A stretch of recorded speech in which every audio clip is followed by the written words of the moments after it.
Poraxo'rlik.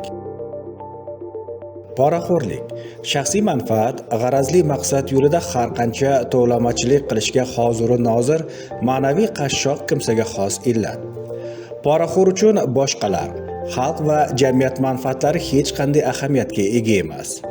Poraxo'r uchun eng avvalo axloqiy nopoklik, xushomadgo'ylik, ta'magirlik, tovlamachilik fe'l-atvorlidir.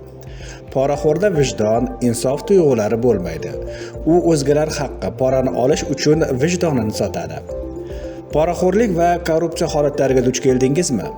1707 90 kodi bilan 998 67 20, 70 kodi bilan 214 19 17, compliance kuchukcha o'zbekstil.uz, umk pastki chiziqcha antikorbot, O'zmedkamera taksidorlik jamiyati ishonch liniyasi aloqa kanallari orqali compliance xizmatiga xabar bering.